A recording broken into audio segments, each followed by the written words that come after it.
थोड़ा सा धैर्यवान बनो, गंभीर बनो।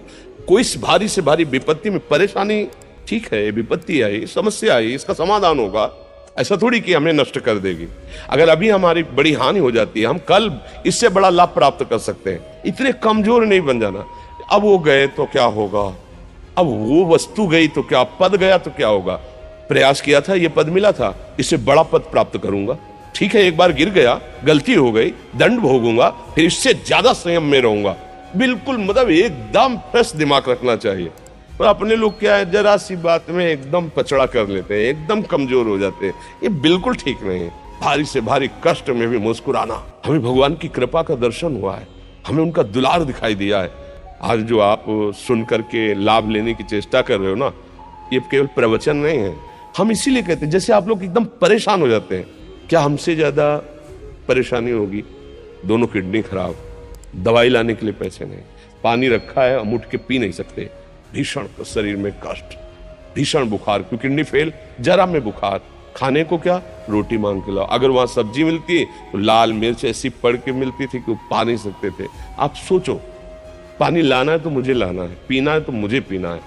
अगर मैं हारता तो कहां पहुंच जाता। गुरु जी की सेवा में जाना है, पहले अपने को स्वस्थ साबित करना है। नहीं वो सेवा ही नहीं लेंगे, तुम बीमार हो, तुम कष्ट में हो। सर सेवा की, आके लेट गए, फिर हिम्मत की, अपनी श्री जी की सेवा की, मधुकरी नहीं गए, 3-3, 4-4 दिन भोजन नहीं गए, पर सेवा नहीं छोड़ा, दिनचर्या नहीं छोड़ी।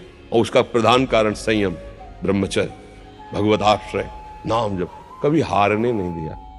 शरीर में पीड़ा है, किडनी फेल है, ऐसा तो हम स्वस्थ बैठे हैं, पीड़ा है, बार बार प्यास लगती है, थोड़ा थोड़ा पानी मिलता है, लेकिन हम आनंदित हैं, हम प्रसन्न हैं, हम लड़ाई में हारे नहीं हैं, ना हारेंगे।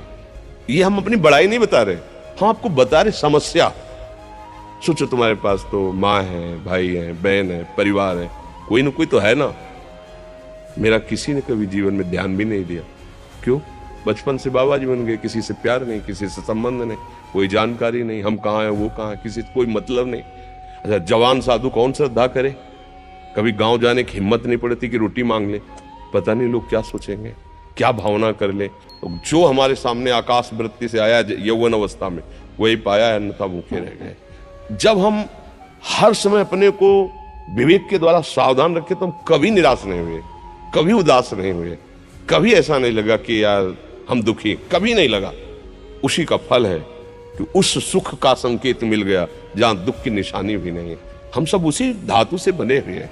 हम इतना क्यों परेशान हो जाते हैं? हम ये देखते हैं अपने लोग, थोड़ी बात बिगड़ गई परेशान, नहीं बिगड़ी तो बिगड़ जाने की संभावना में परेशान है। आज सुख है लेकिन कल सुख छिन जाएगा तो हम आज के सुख में सुखी ना होकर कल के दुख की आने की संभावना में हम भयभीत। तो हमको इतना बलवान बनना है कि सुख और दुख दोनों हमको छू न सके। भारी से भारी सुख की व्यवस्था है तो अहंकार नहीं, हर्षित होकर किसी का अपमान न करे कि हम धनी, हम पदाधिकारी, अमुक। भारी से भारी दुख आया तो हमें किसी के सहयोग की जरूरत नहीं। शेर का बच्चा भेड़ों के बीच में फंसकर मेव मेव बोल रहा है, बस अगर दहाड़ना सीख जाए तो कोई भी उसे परास्त नहीं कर सकता। ऐसे भगवद अंश, तू प्रपंच में फंसकर अपने को इतना दीन क्यों देख रहा है? तू ऐसा है कि भगवान के दिव्यास्त्र में भी ताकत नहीं तेरे को मार सके। तू अविनाशी का अविनाशी बच्चा है, विनाशी भोगों को, विनाशी शरीर को मैं मान के इतना भयभीत, इतना दुख ठीक नहीं। ये सबके लिए, केवल एक के लिए नहीं। आप समझो, आप लोग सोचते हैं हम गृहस्थ होकर भला ऐसी स्थिति कैसे? जनक जी सुखदेव जी के गुरु हैं और राजा हैं, महल है, रानियां हैं, नौकर है, चाकर। क्या सुखदेव जी जिनके शरीर में लंगोटी भी नहीं है, दिगंबर, परमहंस, परमहंस के गुरु है जनक जी जो राजा हैं। समझो आप ऐसा ना सोचे कि अब नौकरी कर रहे हैं, हम संसार में, हम गृहस्थ हैं, हम आध्यात्मिक की ऊंचाई पर नहीं चढ़ सकते। नहीं, आप एक सरकारी नौकरी या आप किसानी या व्यापार करते हुए आप एक अध्यात्म की ऊंचाई में चढ़ सकते हैं। और अध्यात्म ही है जो तुम्हें इस माया के दुख सुख से ऊपर उठा सकता है। दूसरा चाहे जितनी संपत्ति आ जाए, अध्यात्म ही है जो तुम्हें हर कष्ट सहकर मुस्कुराकर जीने का रास्ता बता देगा कि आप आनंदित हो जाओगे, कुछ नहीं बिगड़ा। अध्यात्म है तो कुछ नहीं बिगड़ा, अध्यात्म नहीं है तो कुछ नहीं बना, कुछ हाथ नहीं लगने वाला।